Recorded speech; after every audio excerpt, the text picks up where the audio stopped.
Mutiara Pagi Pro 1.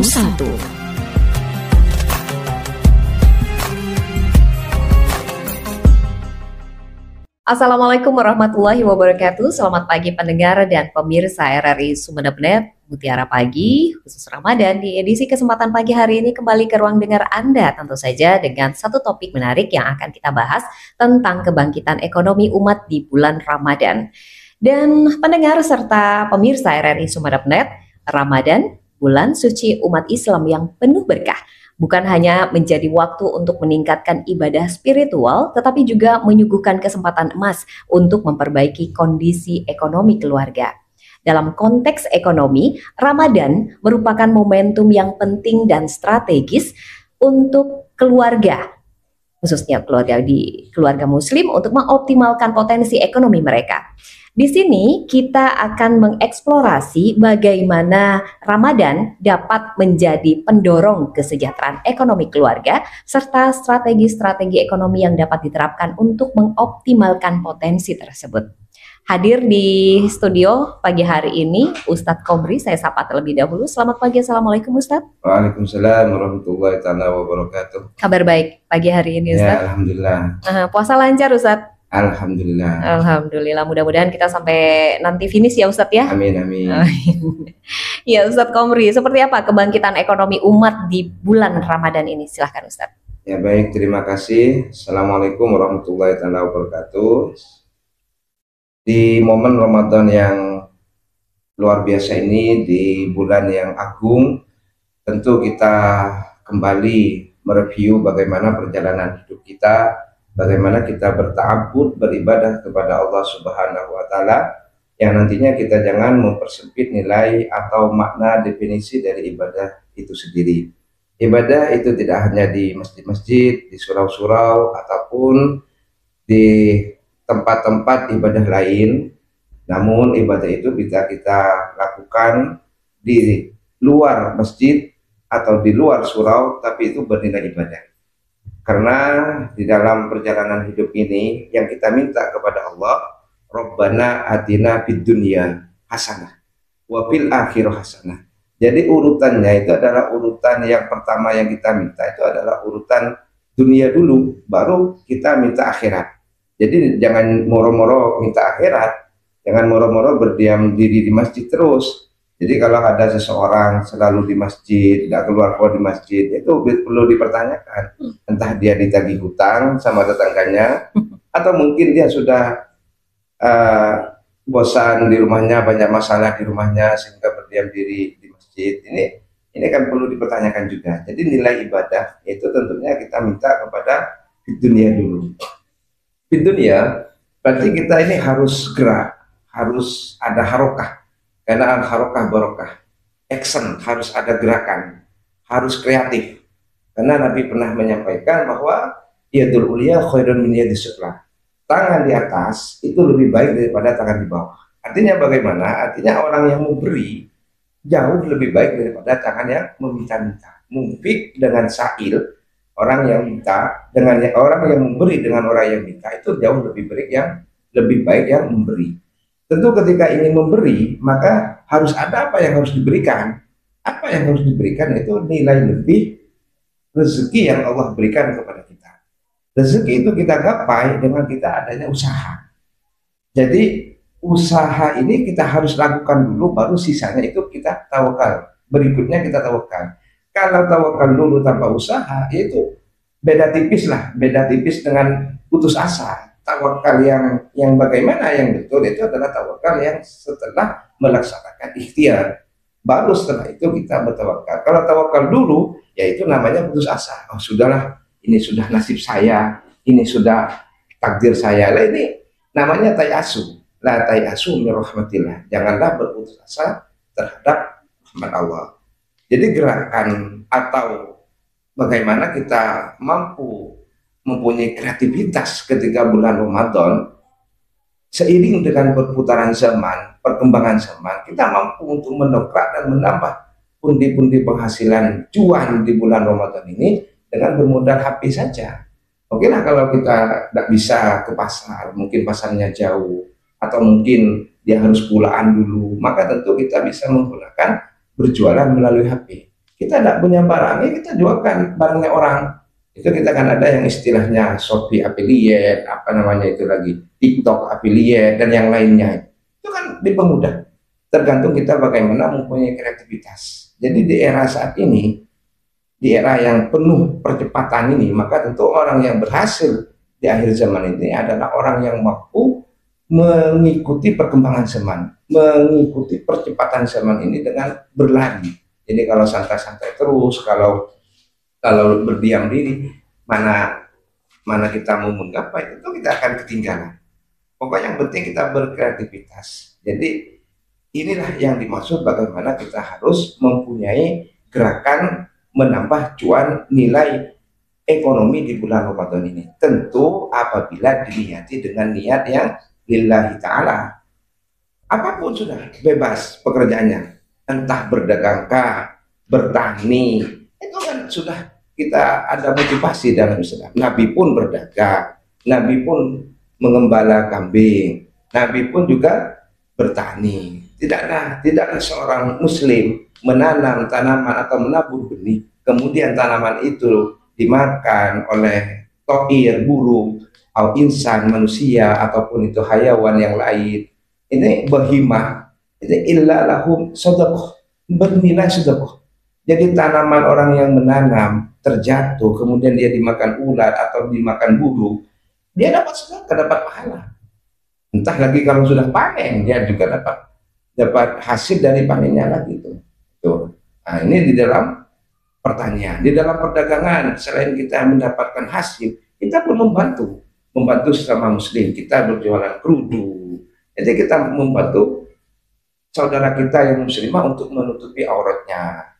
Niatkan saya membantu untuk sesama muslim menutup auratnya, dapat pahala, dapat hasil, pokoknya dapat banyak, tergantung dari niatnya. Dapat menggugurkan kewajiban juga, karena kewajiban seorang muslim ini adalah memberikan nafkah terhadap ahlinya, terhadap istrinya, terhadap anak-anaknya. Ini adalah langkah-langkah yang perlu dilakukan ketika di bulan Ramadan, bukan menjadi momentum untuk lomba tidur. Kalau lomba tidur di dalam bulan Ramadan, terus walaupun ada ini Ustaz, ada ini orang yang mengatakan naumul so'im ibadatun, tidurnya orang yang beribadah, orang yang berpuasa ini adalah bernilai ibadah. Iya kalau tidurnya sebentar, kalau tidurnya dari pagi sampai hampir asar, ini hilang ibadahnya seperti itu.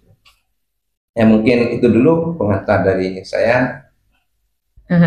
Ya baik Ustadz Komri, dunia dulu baru akhirat. Iya betul. Lantas bagaimana cara kita menyeimbangkan dunia dan juga akhirat itu sendiri, Ustadz? Sehingga kalau misalnya nih sering ada di masjid, oh jangan-jangan ada masalah dengan istri nih, atau ada yang nyari nih, ada yang atau mungkin sebaliknya juga gitu, Ustadz. Seperti apa?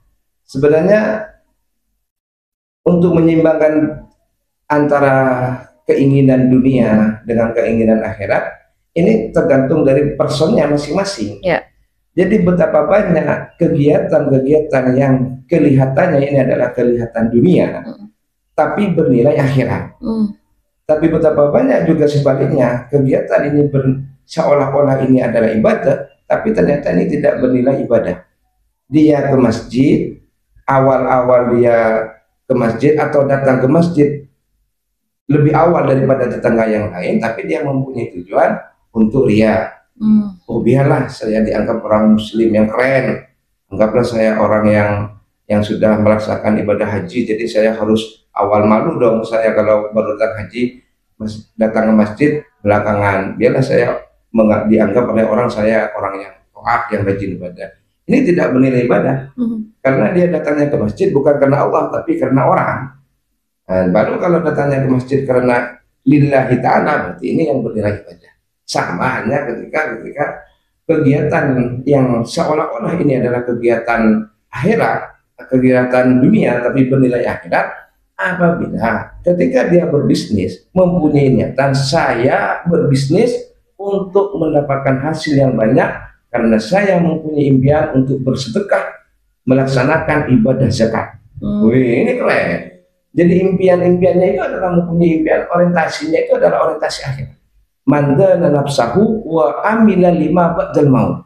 Dia mampu menurunkan voltase ego keinsaniannya atau ego-ego dunianya, tapi dia membalik untuk mempunyai ego akhirat. Saya berbisnis bukan untuk memperkaya saya, bukan untuk memperkaya diri, bukan untuk membeli mobil yang banyak, tapi saya berbisnis, saya ingin melaksanakan ibadah zakat. Zakat itu 2,5. Ya. Makanya rugilah ketika kita mempunyai impian, mempunyai berbisnis, mempunyai impian punya rumah banyak, lahan banyak. Mending kita mempunyai berbisnis, mempunyai impian untuk melaksanakan ibadah zakat atau sedekah. Wih, luar biasa seperti itu. Iya, diawali dengan niat yang baik ya Ustadz. Betul. Ya. Tentang bagaimana juga kemudian niat baik kita itu diridhoi oleh Allah Subhanahu wa Ta'ala. Dan segala sesuatunya diridhoi dan juga semua karena Allah. Betul. Kita melaksanakannya karena Allah, bukan karena umatnya. Betul. Nah, Ustadz, kalau semisal nih kita balik nih, begitu besar perekonomian dampaknya pada kehidupan kita, walaupun ada basic-basic ketika ada niat untuk berbuat baik atau mungkin karena urusan memang duniawi full. Kita balik, bagaimana Ramadan ini berdampak pada perekonomian? Betul ya. Dampak Ramadan pada perekonomian, karena di bulan Ramadan ini adalah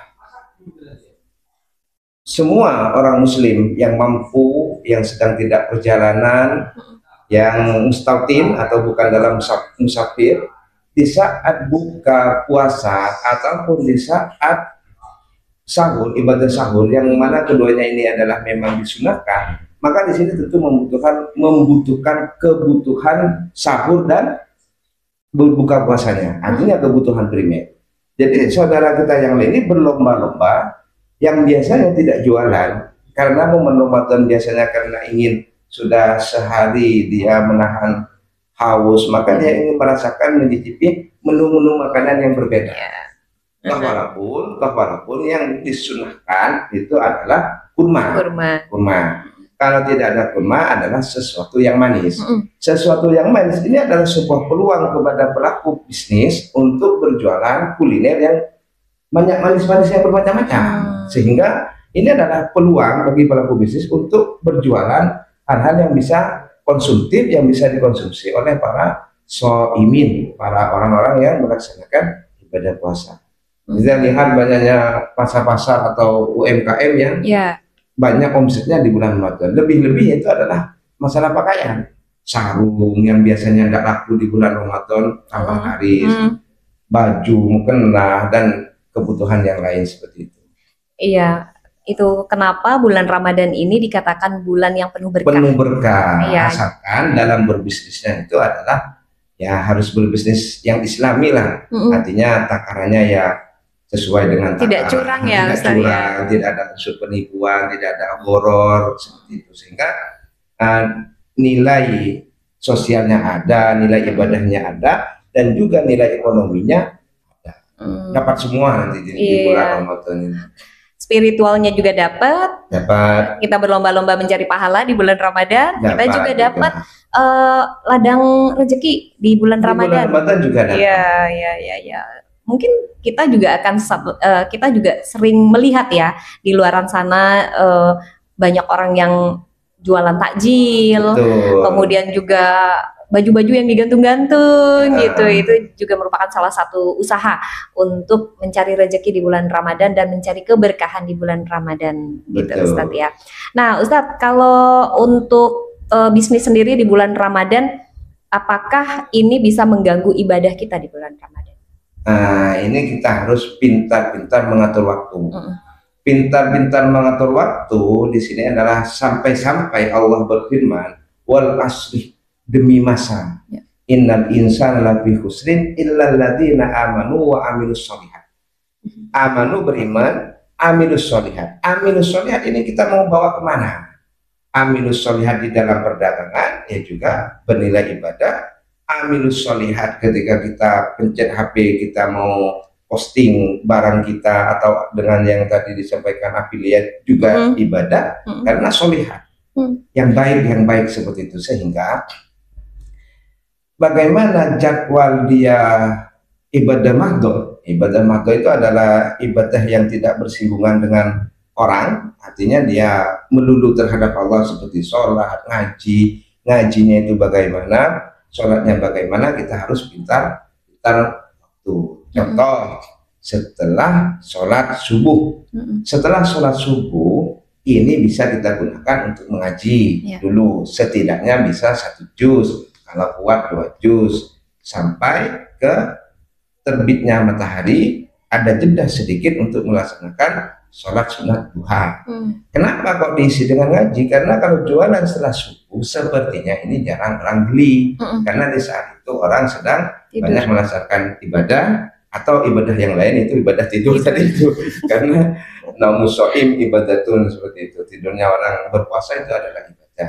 Atau setelah maghrib, setelah maghrib itu jarang orang bertransaksi setelah maghrib, karena setelah maghrib ini biasanya orang-orang sudah berangkat ke masjid, ke surau untuk melaksanakan ibadah isya yang dilanjutkan sholat tarawih. Nah di saat itulah kita melaksanakan juga ibadah, jangan berjualan.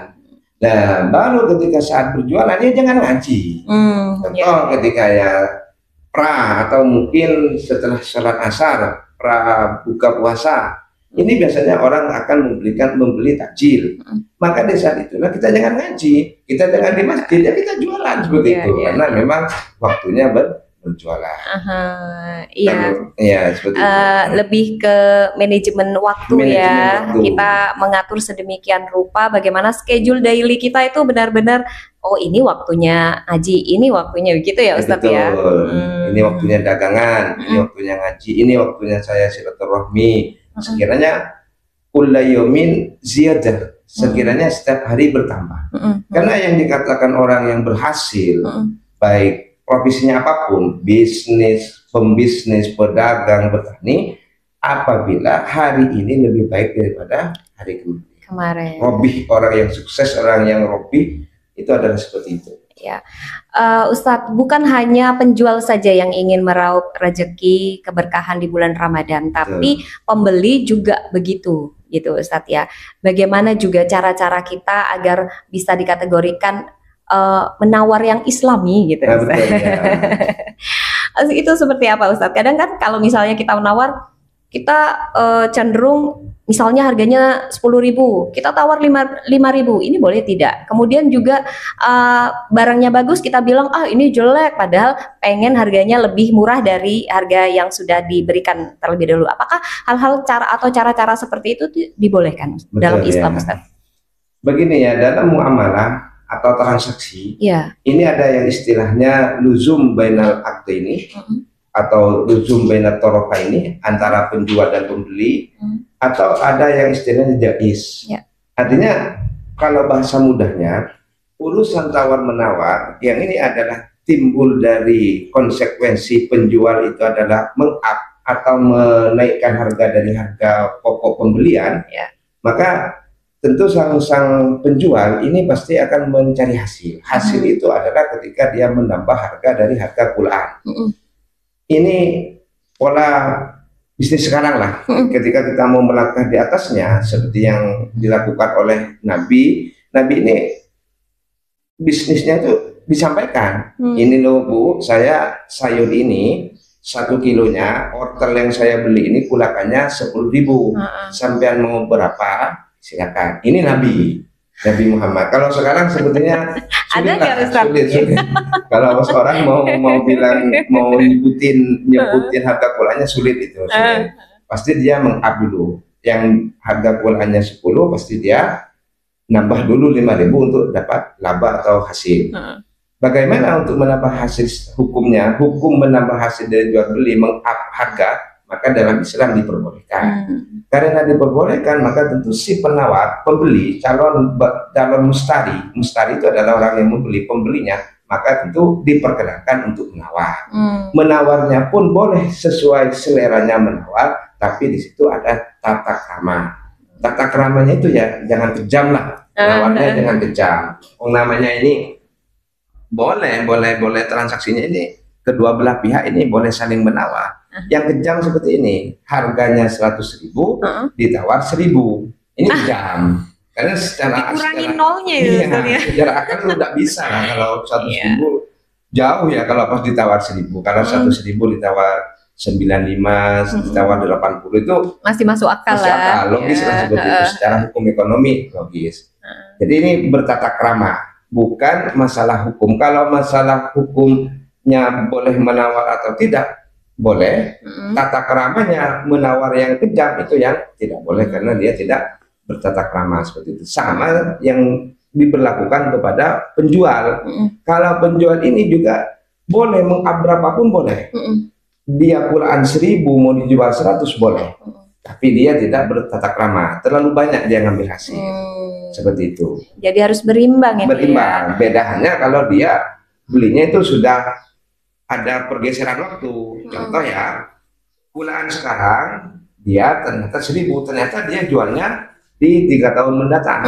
Dan di 3 tahun mendatang harga barang tersebut memang sudah lumrah atau kaprah atau harga pasarnya itu sudah naik, maka tidak apa-apa seperti itu. Itu sama halnya seperti pembeli yang mau membeli barang tapi diejek dulu.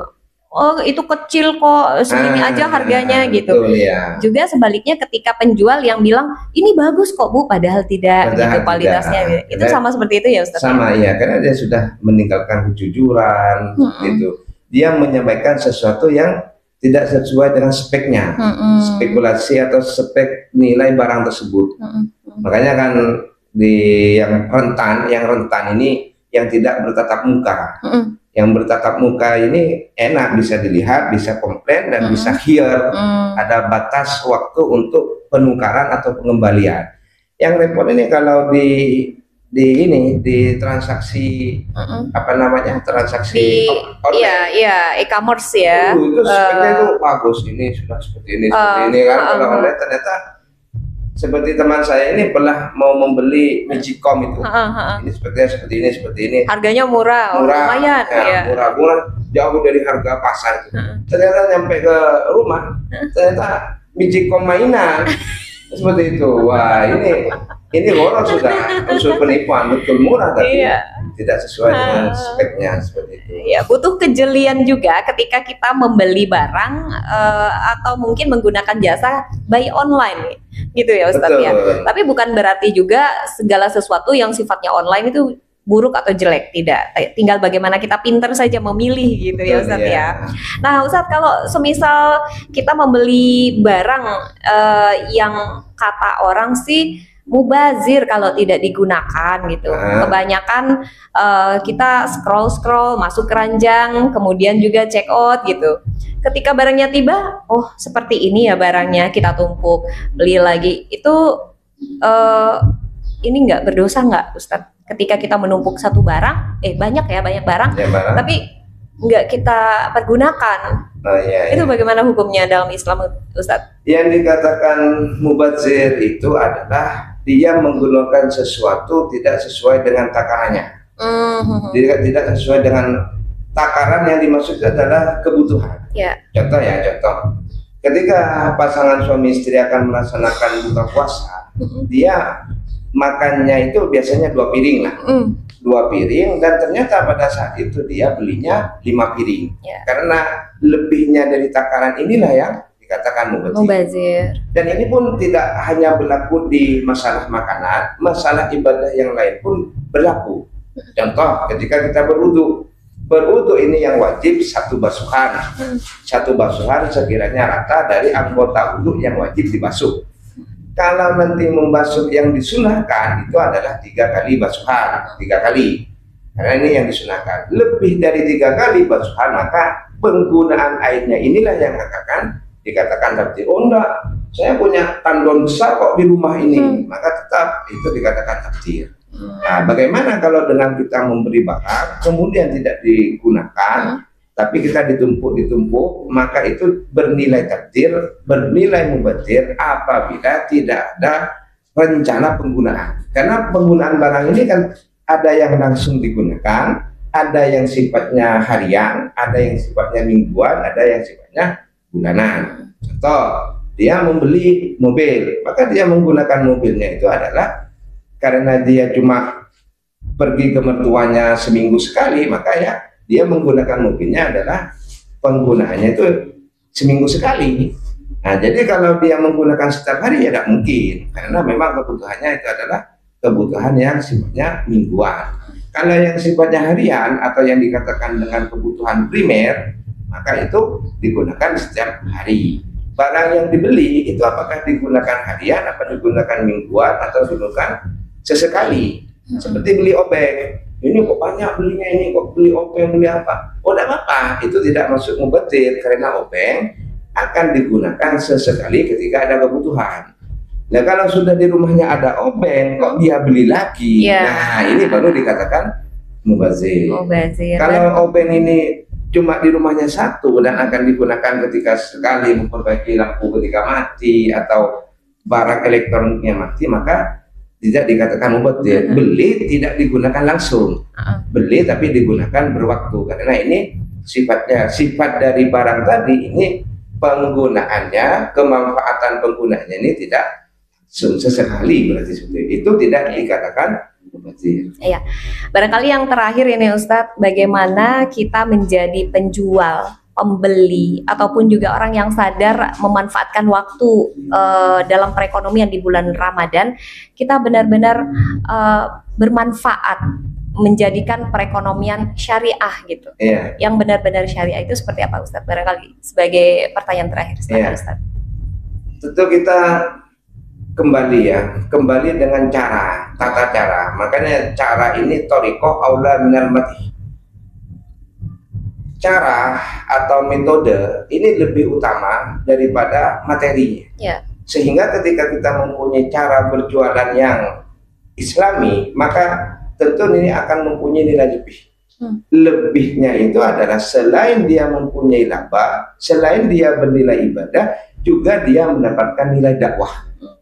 Jadi kan masuknya Islam pun ke Indonesia ini kan melalui jalur perdagangan. Karena al-malu qawiyatu, nilai ekonomi ini mempunyai dampak luar biasa terhadap keyakinan seseorang dan ketahanan keimanan seseorang, sehingga sampai disampaikan kadal fakru ayakunal kufur. Orang yang fakir ini akan mendekati kekufuran. Maka bagaimana kita mampu berjualan, membeli atau pemesan atau yang lain, kita yang secara islami. Yang secara islami itu tentunya ada nilai di dalam hati, keinginan di dalam hati, selain ini adalah kebutuhan saya, tapi saya juga mempunyai niatan ini adalah membantu dia. Nah, jadi kita dapat dua lah, dapat dua. Selain kita dapat membantu, juga kebutuhan kita terpenuhi dengan kita mendapatkan barang itu. Makanya sampai ada gerakan di beberapa daerah ini belanja di toko di warung-warung tetangga. Nah, sampai ada gerakan belanja di warung tetangga. Itu yang warung tetangga itu bukan mencari kekayaan, karena sudah jumlah jualannya itu kan sangat sedikit. Jadi walaupun laku semua itu tidak mungkin kaya lah seperti itu. Tapi kita mau beli ke sana walaupun lebih mahal, 500 rupiah, 600 rupiah daripada swalayan atau minimarket, maka pahalanya kita membantu sesama. Keluarga dulu, orang terdekat, tetangga, dan baru kalau misalnya sudah baru ya Ustadz keluarga. Sama seperti adabnya sedekah gitu. Betul. Kita cari keluarga dulu, orang terdekat, tetangga, dan lain sebagainya. Betul. Ada tingkatannya. Ini ketika perekonomian di bulan Ramadan menjadi sebuah seni nih pemirsa dan juga pendengar, bagaimana cara kita berlomba-lomba mencari keberkahan di bulan Ramadan. Perekonomian yang syariah yang benar-benar dicontohkan oleh Rasulullah Shallallahu Alaihi Wasallam yang patut kita teladani. Dan Ramadan, pendengar, bukan hanya merupakan waktu untuk meningkatkan ibadah spiritual, tetapi juga merupakan momentum penting bagi kesejahteraan ekonomi keluarga. Melalui peningkatan aktivitas bisnis di berbagai sektor, manajemen keuangan yang bijaksana dan juga penerapan prinsip-prinsip ekonomi Islam, Ramadan mampu memberikan dampak positif yang signifikan bagi pertumbuhan ekonomi keluarga dan masyarakat secara keseluruhan. Semoga setiap Ramadan membawa berkah dan kesejahteraan bagi kita semua. Terima kasih Ustadz Komri sudah di Mutiara Pagi khusus Ramadan edisi pagi hari ini. Sampai jumpa di episode berikutnya ya Ustadz. Ya, terima kasih. Dan saya Diana serta Ustadz Komri undur diri. Wassalamualaikum warahmatullahi wabarakatuh. Waalaikumsalam warahmatullahi wabarakatuh.